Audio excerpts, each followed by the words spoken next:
Mr. and Madam. We'll have you turn on your microphone, please. Hello. I just want to say I highly agree with my right honorable friend, Mr. Zhou, just said. The Chinese Communist Party has leased a war on its own people. So that's why I also brought this one with me. This medal was issued to those soldiers who shot students on Tiananmen Square 35 years ago. In normal nations, medals are given to the soldiers who's acting distinguishedly and brave on the battlefield against the enemy. But in China, the enemy, it appears to be its own people. It's said commemorative of putting down the riot. Those soldiers get this medal not because of their bravery, but because they're coward. Not because fighting the enemy, but slaughter their own people. And my story begins 5 years ago.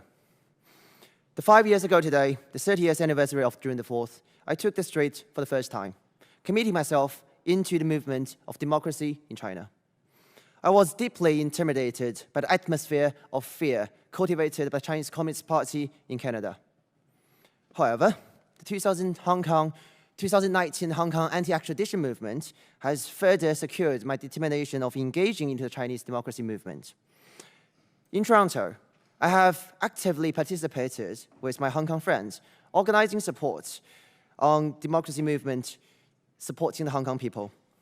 As someone from mainland China, I have faced huge pressure from my own community, dealing with psychological stress from the harassment of the communist supporters and also the suffering from political melancholy. Things that happened during the protest remind me that the national border cannot stop CCP from spreading fears overseas. Some Chinese, organized and encouraged by the consulate, drove their luxury cars through our processing line and shouting insults. They burned our flowers at the Statue of Democracy. Some protesters even received death threatening. My life was full of harassment of the strangers. In 2020, Dr. Li Wenliang, the whistleblower of COVID-19 who could possibly stop this global catastrophe from happening, was arrested by the Chinese police of so-called spreading false statement and labeled as a criminal. He died shortly after due to the virus.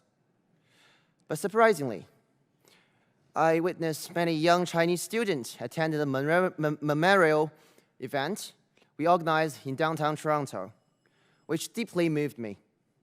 I called on everyone to be organized and bound together to overcome the fear and despair and fight for a life of humanity, human rights, democracy, and freedom. This led the founding of our organization, Assembly of Citizens. Over 3 years of COVID-19, the young generation in China has suffered from our human rights disaster. During the White Paper Revolution winter 2022, the Assembly of Citizens is capable to organize events and protest across Canada more professionally, more faster, as a group. Our friend in Europe became the mailbox of contributors and resistance fighters inside Great Firewall, becoming one of the most influential X accounts as Mandarin account. He collected testimony and stories for human rights catastrophes and told those stories has been neglected by the international society to millions of people every day and simultaneously facing the threats of the Communist Party. Our friend in the US is making movies, talk shows, and all forms of arts in order to spread the awareness of the oppression of human rights in China. Our friend in Japan and Korea is trying to establish creative business to emphasize resistance as a lifestyle. Through dealing with various issues, we realized how to avoid divisions, build professional organizations, and more inclusive and strong link with other groups. 29 years ago, in this very same congressional hall, Major General Charles Sweeney, who testified about the decision dropping the atomic bombs, used to say, "One can only forgive by remembering, and to forget is to risk repeating history." The last rapid deterioration of human rights under a major power is 1933 in Germany. That year, when they enacted the Enabling Act, which brought Germany under the dictatorship. In that year, Peter Drucker, began writing his first book, The End of Economic Man, The Origins of Totalitarianism. Today, as we open this book, we feel if history is actually repeating itself. Let me adopt some of his words in today's situation in China. The Chinese substitute CCP for order when they cannot have a real order, and they worship Xi Jinping when they have no God to worship, showing its very intensity that they must have an order, a creed, a radical concept of man.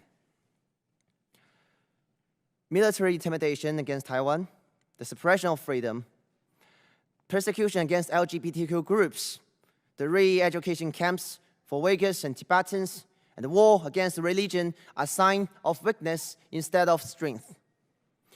The more desperate the Chinese become, the more strongly entrenched will totalitarianism appear to be. The further they push to totalitarian road, the greater will they despair. However, as soon as we offered an alternative, the whole totalitarian magic will vanish like a nightmare. This is the current situation in China, and this is our mission. We hope we can show all Chinese a new choice, a possibility for democracy and freedom lifestyle with dignity and the value of human rights. Therefore, I believe my colleagues can do their job well. I trust my predecessor from Tiananmen Square generation can cooperate effectively. I trust my allies can stand with us, and I also believe that you can make the right choice.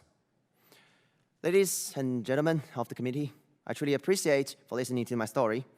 We're doing the best we can, but your help is necessary as well. After all, this future belongs to us, belongs to them, and belongs to you. Thank you.